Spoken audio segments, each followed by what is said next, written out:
My name is Dr. Leahcim Semaj, and I welcome you to the Semaj MindSpa Network. I want to start this program with a on-air content advisory. This program discusses child sexual abuse and incest at the level of patterns, family dynamics, prevention, and healing. It contains no graphic description of abuse. Listener discretion is advised, however. If this subject is difficult for you personally, please take care of yourself.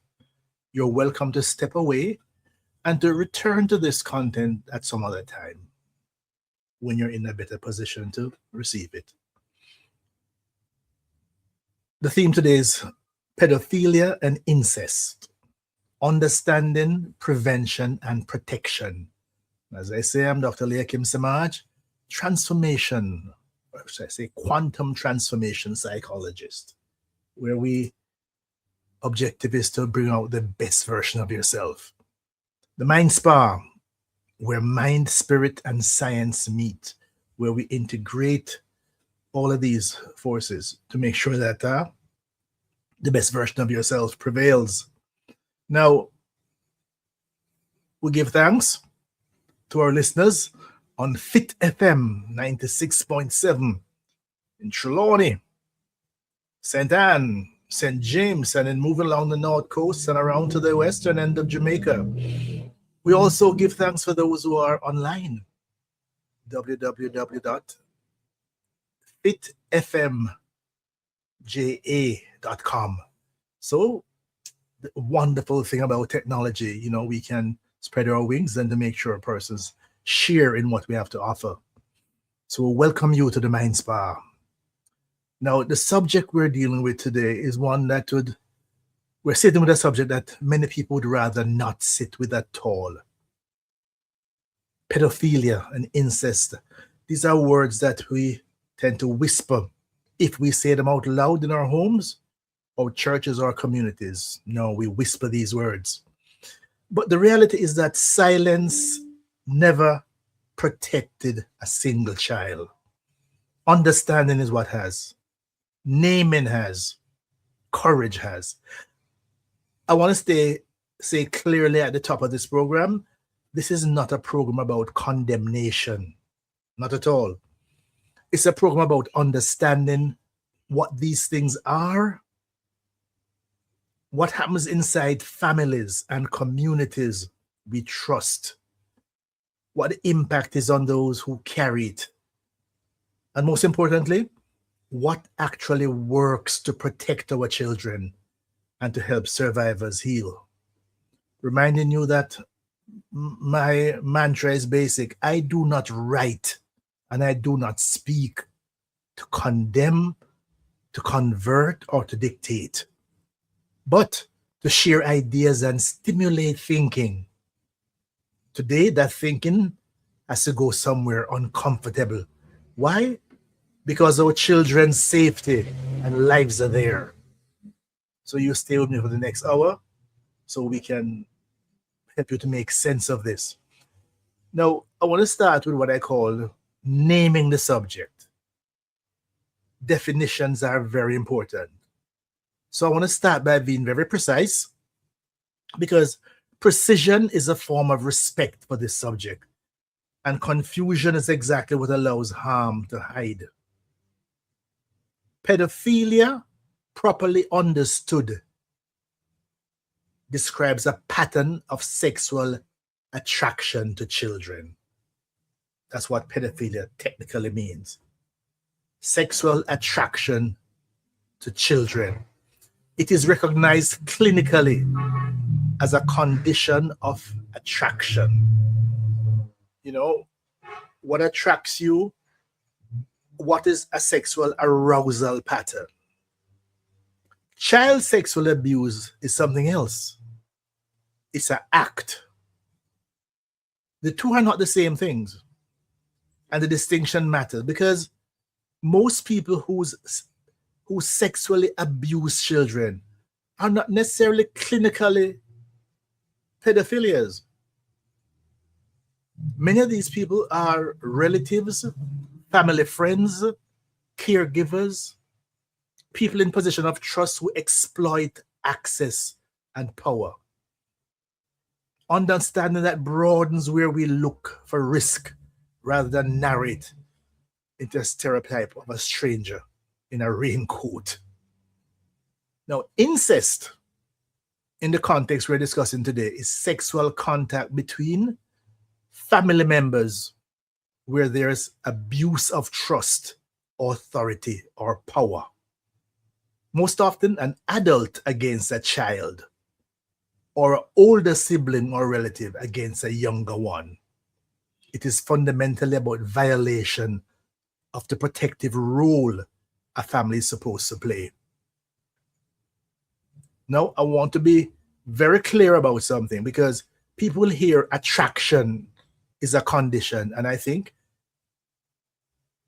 I'm being clear on this. I'm not making any kind of excuse. I'm not. A person can have an attraction and never act on it. Many don't. But once there's an act against a child, that is abuse, full stop. That is a crime. So what I'm asking us to is to understand is the architecture of how it happens, because you cannot prevent what you refuse to understand. The common thread across almost every case, inside or outside the family, is not one of a type of person. It is power, age difference, authority, control of resources, the trust a child has been taught to give to adults. That imbalance of power is the thought. The question is never just who would do such a thing. The question that protects children is, where does unchecked power over a child exist in our home or institution? That's where we start. I want to share with you a little story that was brought to my attention in a very direct way. Some years ago, I was a guest speaker at the Association for Children with Disabilities, and I had to leave right after my presentation. Now, as I got outside to my car, a woman hurriedly came out after me and said, "Dr. Semaj, she want to say something to me. She want to share something with me that doesn't really come up a lot, and I need to be aware, and she's really struggling with this." She has a child. Her child was in her teens, but the child is intellectually challenged. And what she found out that her boyfriend of many years had been molesting that child, that young teen. And when she found out, she was distraught. She reported it to the police. I said, "Dr. Semaj, it took months before the police actually acted on it. Always they can't find him, they don't know where he is, and so on." Eventually, when she got it to court, she has been to court at least 5 times. And each time there's an excuse why they weren't able to find him and they weren't able to locate. The point she was making is that the system has made it so hard for her to follow up on this matter and to prosecute it. And what made it worse, she was a domestic helper. Every time she took off a day from work to go to court or to the day she didn't get paid. So she just wanted me to make sure people understand that there are situations when the individuals or the institutions that are supposed to facilitate the protection, they fail. That happens. So this is what we're talking about here today, and this subject is a subject that we don't often talk about publicly. Child sexual abuse is one of those subjects. Across the world, even right here in Jamaica, many cases never become public. When there's a dramatic situation, everybody reel up. So let's just talk about this now in the broader context. Cases remain hidden for fear, shame, loyalty, dependence, or even silence. When abuse stays hidden, children continue to suffer. Silence protect perpetrators far more than protect families. Our willingness to have informed, compassionate conversation is part of that prevention. Now, let me just take it from a child perspective. Huh? Imagine being a 7-year-old. The adults around you are giants. Huh? They feed you, they protect you, they make decisions for you. You depend on them for everything. Now imagine that one of those trusted individuals becomes a source of fear. A child cannot easily separate love from manipulation. They often cannot understand what is happening to them. They may not even have the words to describe it. This is why sexual abuse of children is not simply a legal issue. It's a profound psychological betrayal. Now, one of the first things we must do is to, again, distinguish between the terms. That's why I did right up front.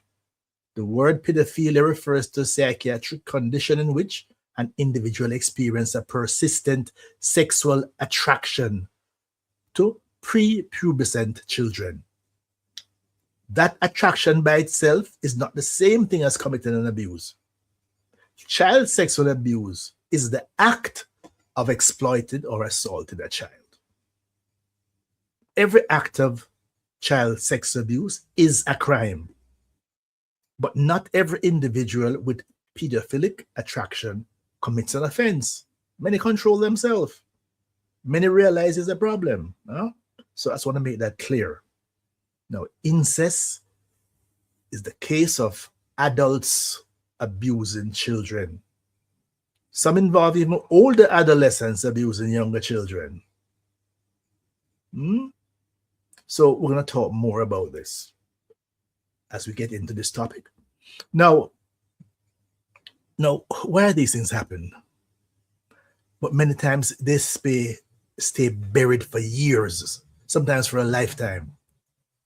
Family loyalty is the first wall that protects perpetrators.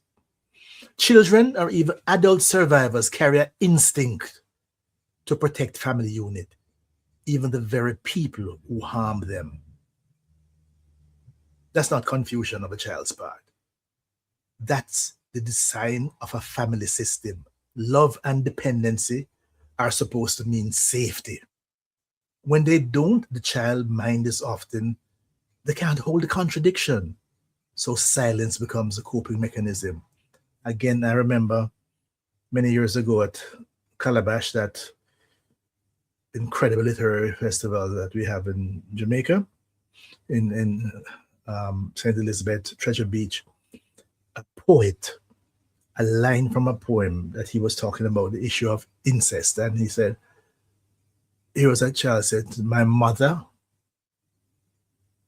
by your silence, you condemned me. My father, by his behavior, destroyed me. What the poem was about, that there was incest in that family where the father was having sexual relations with the little girl. The mother was aware of what was going on, but it's not uncommon because she was emotionally, psychologically, financially dependent on the man's support. She was silent. And as a child grew older and understood it. So that's how the poet spoke. Shame is the second wall. Shame is almost always misplaced. It belongs to the person who abused. But very often it settles and said on the person who was harmed. That misplacement is one of the most damaging parts of this entire subject. And then there's the economic, the social dependence. A child or even a vulnerable adult relative may rely entirely on this person who is causing them harm. They depend on them for shelter, for school fees, for status in the community. disclosure can feel like a threat for survival itself. In our Jamaican context, and even the broader Caribbean, we have a cultural instinct to keep family business in the family. It happens a lot, and it's a dangerous situation. I understand where that instinct comes from historically. A distrust of outside institution, a desire to protect the family name. But when that instinct is applied to abuse, it doesn't protect the family. It protects the abuse. This is also why disclosure so often happens years later, sometimes only in adulthood, sometimes only in therapy, sometimes only when the survivor has children of their own. And a new kind of protectiveness awakens something in them. I want us, as a listening community, to stop asking survivors, why didn't you say something sooner? Huh? And start asking ourselves, what did we do to make the cost of speaking up so high? Silence isn't protection. Silence is very often the thing that allows harm to continue. Now, there are things that take place inside family systems. And I tell you, I'm not speaking about any specific case which may or not happen soon. I was invited on a number of radio and television programs to discuss a case, and I declined because, you see, what many radio stations are and TV stations are, they like sensationalism, they like sound bites. But in terms of the kind of time, if you're giving me 5 minutes, 10 minutes to talk about this subject, you're not helping anybody. You're just trying to drive your own ratings. So that's why I've dedicated an entire 1 hour to this, so that we can literally inform ourselves. So let's move into the family system. Not to hand anyone a checklist, because that can be misused, but to talk about the broad conditions that researchers and clinicians point to again and again. The first issue is this thing called secrecy. Families where certain subjects simply cannot be discussed, where children learn early that some things are not to be talked about, create the exact environment where abuse can continue undetected. I've had situations, where a woman has come to see me, more than one, when she's now an adult, but she's having some problems with emotional attachment and commitment, and every time a relationship gets closer, she pushes the person away. And then when she's talking to me, it's for the first time, she's disclosing that she was abused by her uncle. She was abused by her older cousin. She never said anything to anyone. So each time there is a relationship building, and it gets to that point where the closeness, it turns itself into something ugly. Blurred boundaries between generations is another. When a child is treated as a confidant, a substitute partner, or is isolated from trusted adults by a caregiver, that isolation itself is a warning sign. Not because they're always mean abused, no, but because isolation is a mechanism that abuse depends on. And here's, I think, the single most important thing I can say. The response of the non-offending parent or caregiver when a child discloses is one of the strongest predictions we have of that child's long-term outcome. How did you deal with it when you discovered it? What did you say? A child who believes immediately, protected immediately, and not made to feel responsible for the disruption that follows, that child has a fundamentally different road ahead than a child who is doubted, silenced, or blamed. And there are many such conditions that I have heard about directly, where the first thing the mother did, first of all, I don't believe you.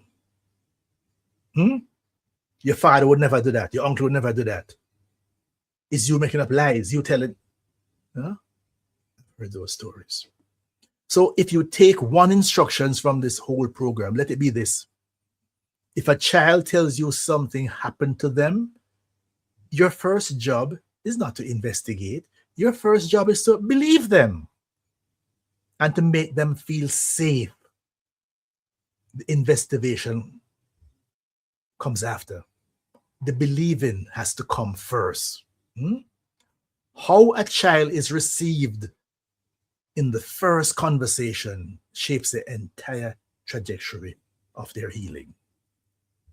Now, let's talk about what survivors carry.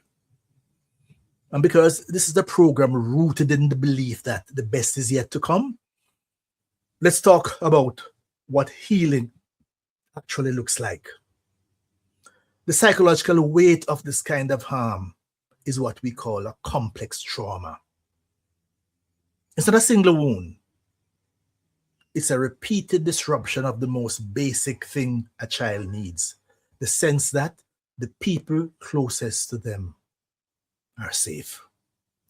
That disruption can echo into adulthood as difficulty of trusting, difficulty with intimacy, a nervous system that stays on alert long after the danger has passed. Some survivors describe a kind of distance from themselves during and after the experience. Clinicians call this disassociation.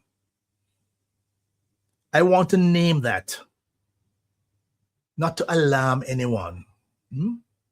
It's not about alarm.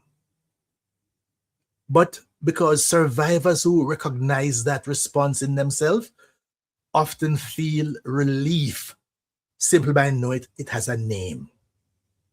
And that it was their mind's way of protecting them, not a flaw in their character. Now, healing, I've spent much of my career working what I call the anchor leg, that second half of life. The idea that our latter decades, and really any decade, can be the strongest, most purposeful stretch in the race, not the tail end of it. The framework applies there too. Survivors are not defined by what happened to them. With the right support, a good therapist, a believing family, a community that doesn't require silence, survivors reclaim authorship of their own story. That work can begin at any age. It is never too late. Again, I've seen adults who they kept a secret for their entire life and just having to come to grips with either something that happened to them or even strangely something that they did. You are not what was done to you. You are what you built in the time you have left to build it. Now, let me share with you another little twist in this process here. I do a lot of work on parenting, and we've had a show on, raising boys, raising girls, and the role of a father. One of the research that I came across in terms of not just the impact of fathers on boys' development, but also girls' development. The data shares with us that when a young girl is developing in a home environment where you have close connection between males who she's not biologically connected to, interestingly, her body responds. She matures faster. Her first mens is earlier. Is that the body responds to an adult male. Now, just picture a situation where a young girl is, because of the highly sexualized nature of our culture, and our music. She is dancing in such a way or acting in such a way that could be interpreted as a sexualized context.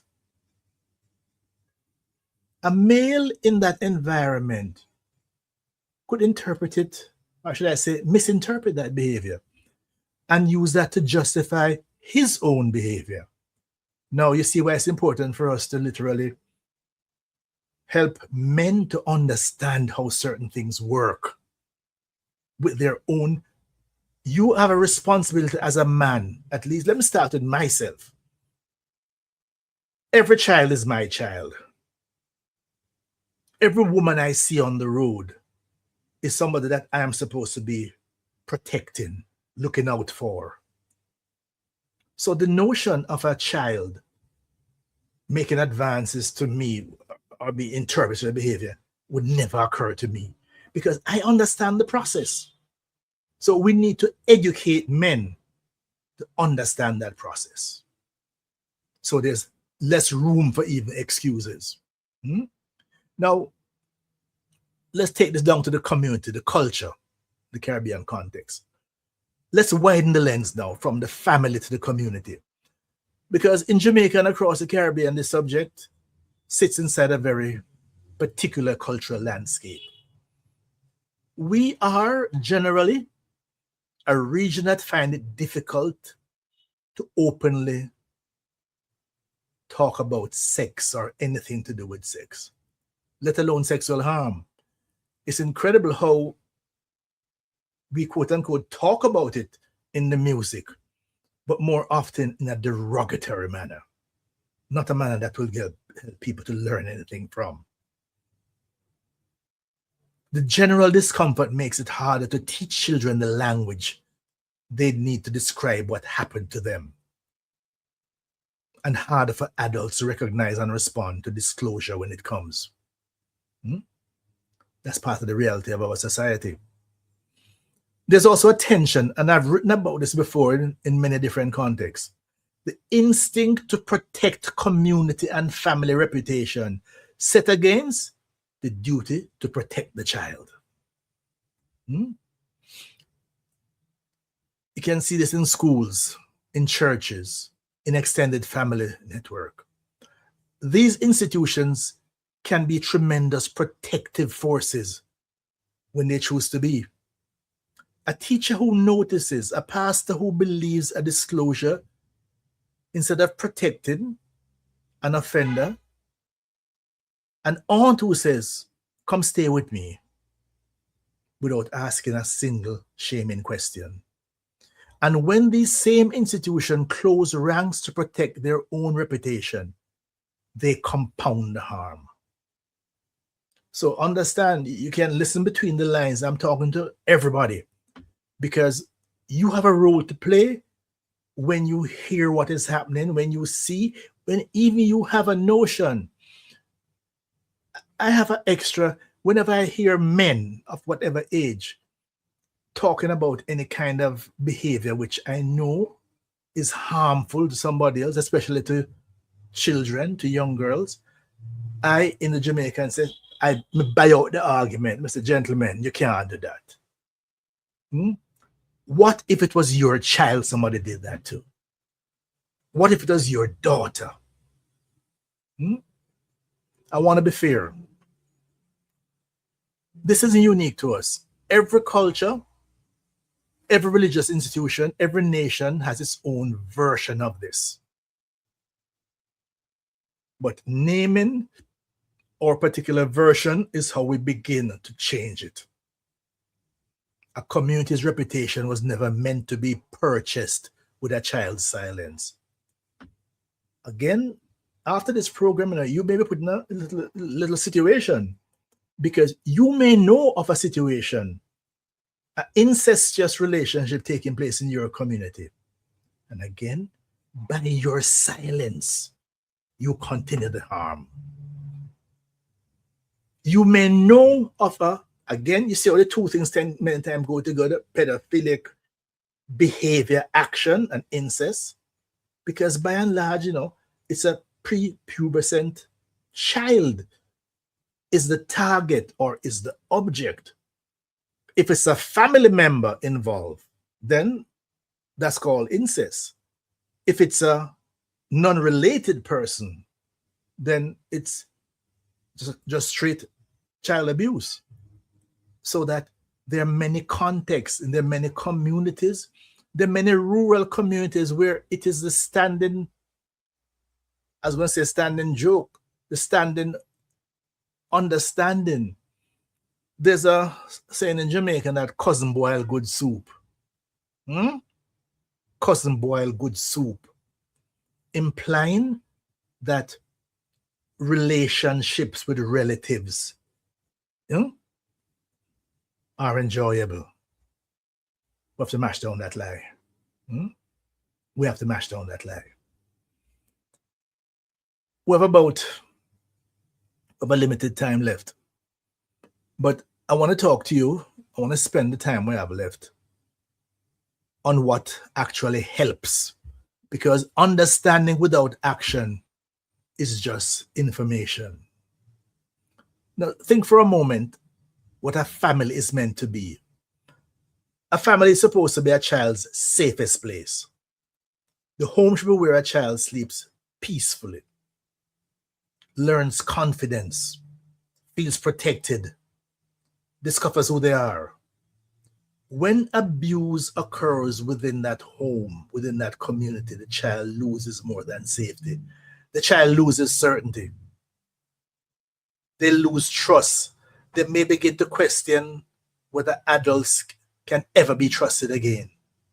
The psychological wound can last far beyond childhood. Now, one of our society's greatest myths, many of us grew up with hearing the warning signs, don't talk to strangers. But of course, children should be cautious around strangers.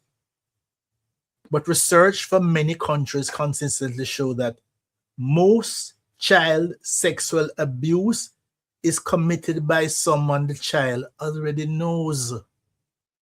A family member, a neighbor, a family friend, a coach, a teacher. I learned about a woman shared a situation with me when growing up as a child, where there was a visiting pastor who her parents allowed to overnight at her house when she was a child. And on numerous occasions, that visiting pastor put question to her, in the Jamaican parlance, physically attempted to abuse her. So it can happen in many instances. I'm sharing this here because many of you know similar circumstances. Yes, a teacher, a religious leader, a caregiver, someone who they welcome into their family. I had a case years ago where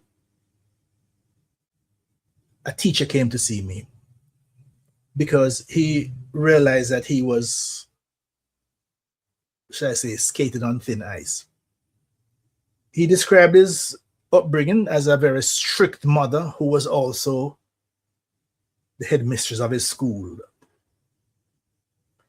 And somewhere along the line, as he became an adult, he developed what we now, from a psychological standpoint, describe as a Madonna whore complex, where he saw a woman in two distinctly different contexts. Madonna, mother of God; whore, prostitute. But interestingly, the only context that he could be sexually aroused and interested was if he was in a situation where the woman was far removed and beneath him socially.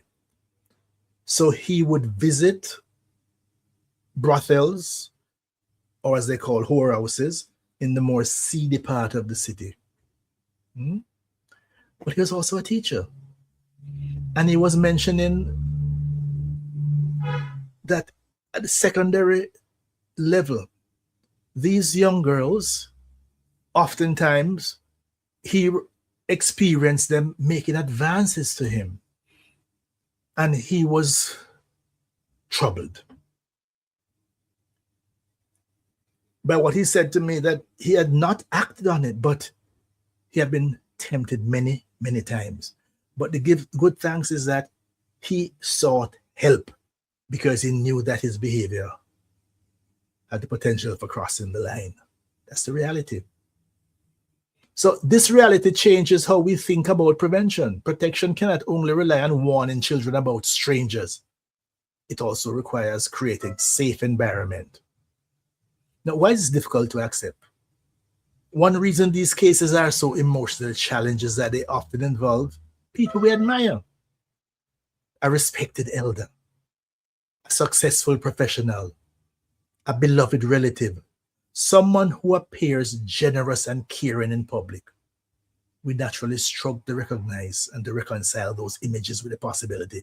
But abuse does not always wear an obvious face. Those who exploit children often work hard to appear trustworthy. They may be charming, helpful, respected, and deeply involved in community life. This is where prevention deepens and depends on behavior, boundaries, accountability, and not just appearance. Child sexual abuse is fundamentally about power. Adults have greater physical strength, greater authority, greater life experience, greater control over resources. Children depend on adults emotionally, financially, and socially. That imbalance makes genuine consent impossible because of that power distance. When an adult exploits that imbalance, the harm extends well beyond the physical act. It teaches the child that power can be used to dominate rather than protect. You may ask then, why do children stay silent? Want a question? Why didn't the child tell somebody? It sounds simple, but it's a very complex and complicated answer. Children may stay silent because they are frightened, because they feel confused, because they fear punishment, because they believe nobody will believe them, because they worry about that if they were to tell the story, it would destroy their family. Imagine an 8-year-old believing, if I tell, daddy will go to prison. If I tell, mommy will cry. If I tell, our family will break apart. These are impossible burdens for children to carry. Many survivors remain silent for years, not because the abuse didn't happen, but because they were trying to survive. Now, what about the community? Protecting children is not only the responsibility of parents. Teachers matter. Coaches matter. Churches matter. Healthcare workers matter. Neighbors matter. Extended families matter. Every adult who interacts with children has a role in creating a safe environment. Child protection is a community responsibility. We can even add another dimension to this. The fact that so many young children now get to and from school by public transportation, which in Jamaica is largely unregulated, with people who are, as Gwen said, barely trained even in the act of driving, much less the broader context. That's a whole other dimension. Now, the question is, what kind of society do we become when children feel that it's dangerous just to live? This question deserves full reflection. We have serious work to do. Now, for parents and caregivers, age-appropriate body safety education for children is a must. Not fear-based. We're not trying to frighten children about the world. We're building their confidence and their body. A child who has been taught that their body belongs to them and that no secret is too big to tell a trusted adult. Trusted was starting with your mother and your father. And that they will be believed is a child who is measurable, harder to silence. Second, trained adults around children, teachers, pastors, coaches, extended family, to respond to disclosure the right way. First, believe the child. Calm first. Investigation and reporting comes after, through the proper professional and legal channels, not through interrogation, even though well-meaning, but untrained relatives. Worse yet, we have this notion in Jamaica, once you become aware of something, and no matter, in fact, the more scandalous it is, the more your tendency is to reach for your cell phone and to create a video of it and to share this video with the world. We got to stop that. Thirdly, at the community level, we have to normalize therapy seeking. Reduce the stigma for a survivor who comes forward as an adult years later. That person did not fail to speak up sooner.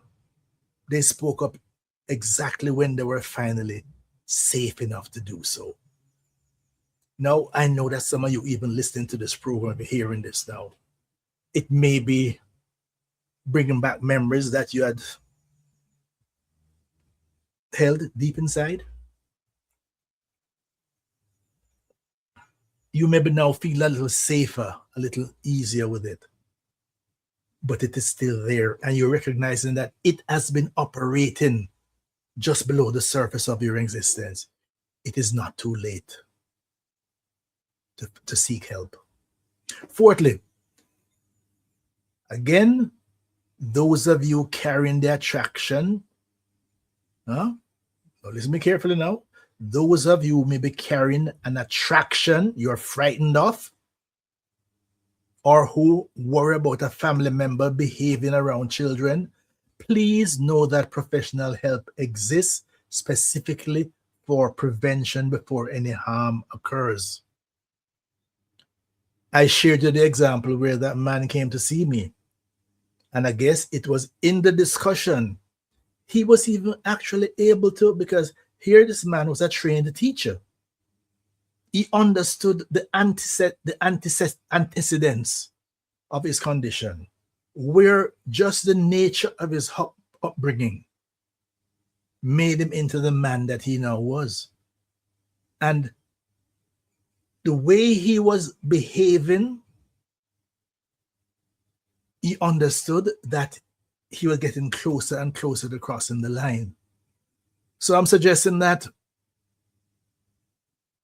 those of you who understand, who even out of this, you recognize that your interests, your arousal pattern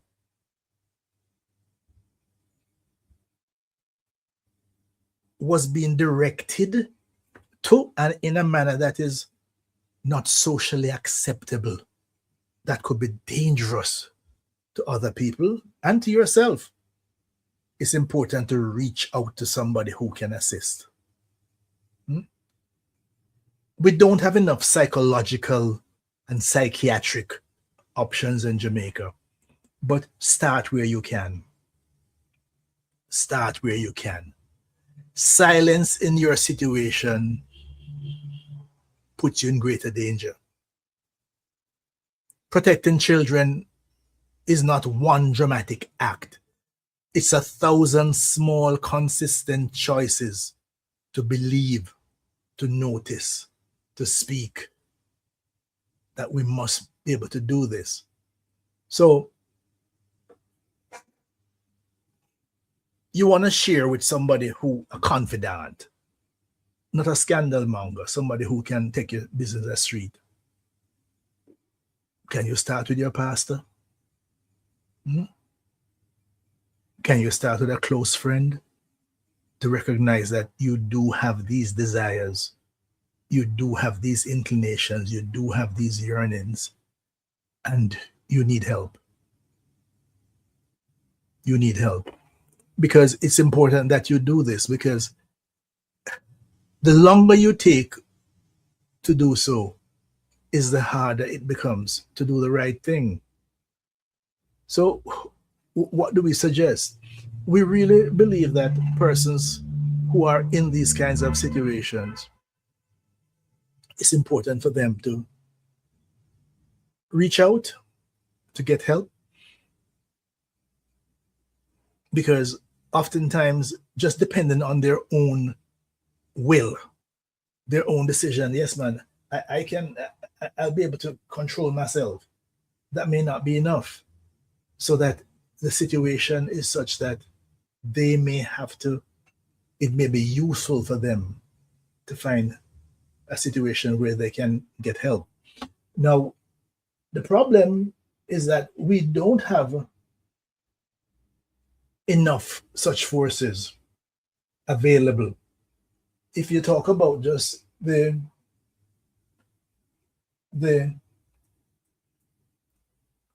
mental health establishments, is quite limited.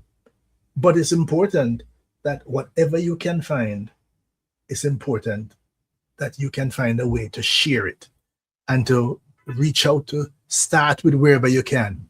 Wherever you can find somebody who can provide you with some assistance, you need to be able to reach out to that. Because the problem is that it doesn't get easier. Huh? It does not get easier. It's important, very important that you get help. Now, I want to, in the minutes we have left, I want to kind of summarize some of the issues here. One, we started by framing the conversation.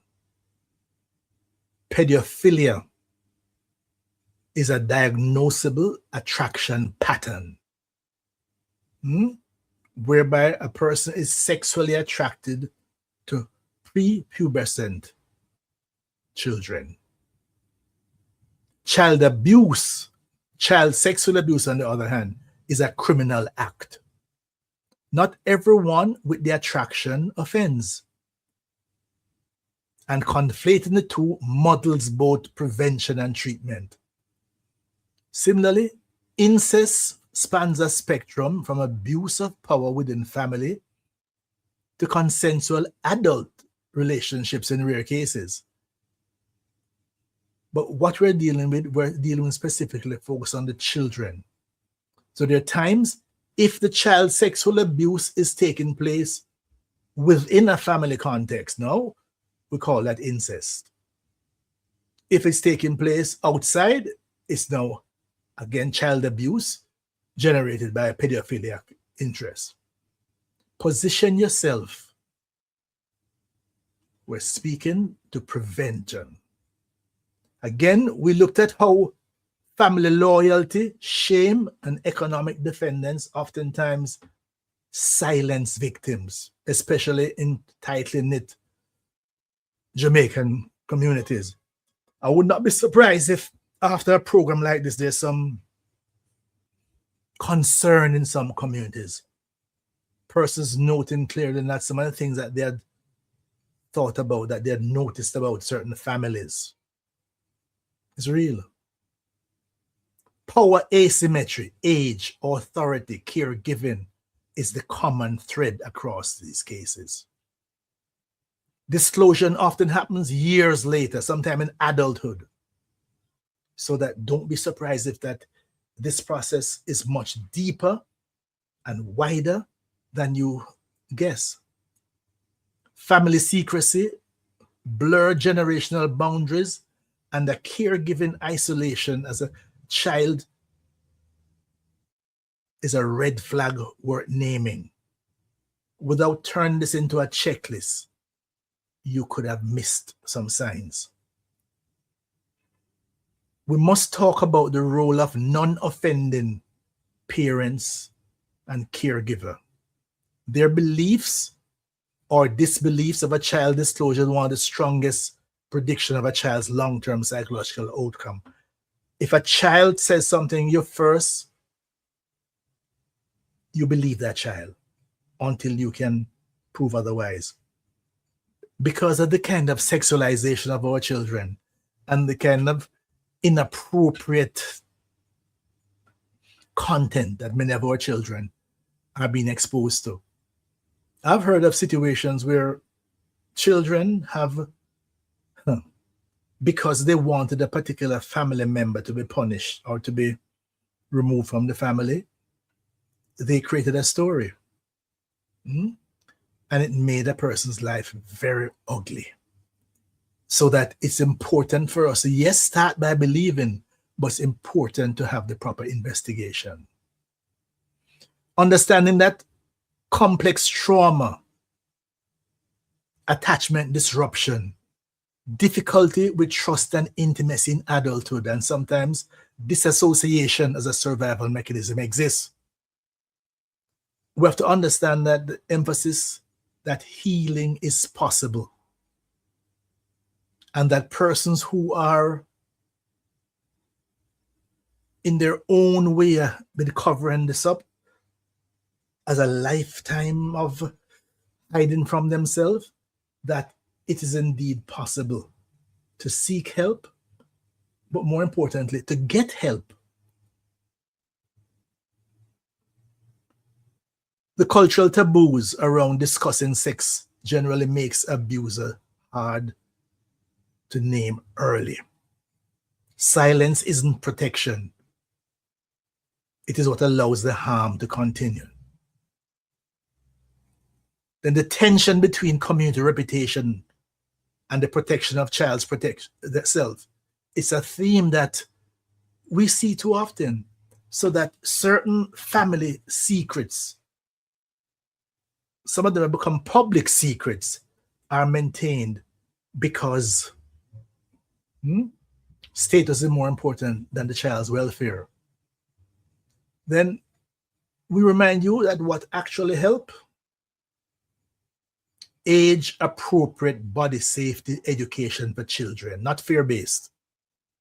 Meaning that from early on, children are taught that the parts of, one of the most basic parts of their body that their clothes cover is private.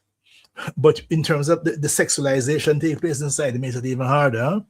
But parts of their body that clothes cover is private. Parts that your underwear cover is private. The only person that should be touching you anywhere, if your parents is helping you get dressed, but more your doctor is examining you. Nobody has a right to. So as basic as that.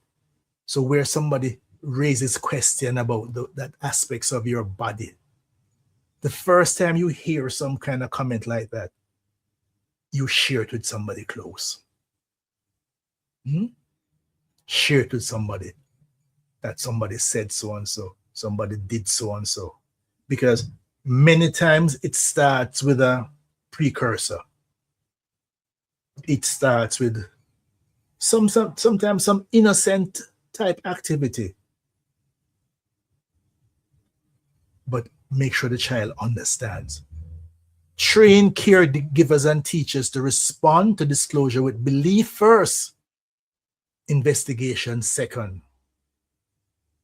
How a child is received in the first conversation shapes their entire recovery trajectory. If a child says something to you, you believe them first of all, and then you start your investigation quietly and privately, not scandalously. We also said communities need to normalize help seeking, therapy seeking behavior.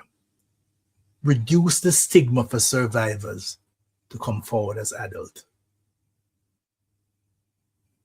Extremely important. So I have taken this opportunity. If you notice that I did not go anywhere near rehashing a public situation, rehashing a very dangerous and scandalous and heart-rending situation. I've used this situation to raise our consciousness and understand the definition of what is pedophilia, what is incest, but also, more importantly, what is sexual abuse of children, and the many ways in which, in many communities, aspects of these behaviors have been normalized. But we need to start pointing out these things. My motto is always the best is yet to come. And I believe this notion that out of evil can always come some good. So the fact that an evil situation happened, but it provides a context for us to discuss it properly, and we may be able to save some. There may be some individuals who are on the verge of this. There may be some people who, let's start with even some men, for them to understand that your arousal pattern is problematic. It is putting you in a position where you could endanger somebody else. You could endanger children. Seek help. You're a parent and you're seeing certain behaviors and you're concerned, ask questions. You're a teacher. You're seeing certain observations, ask questions. Again, our children are our most important resource, and our protection of them is our responsibility, individually and collectively. So it is. So it has always been. So until we meet again, take care of yourself. Walk good.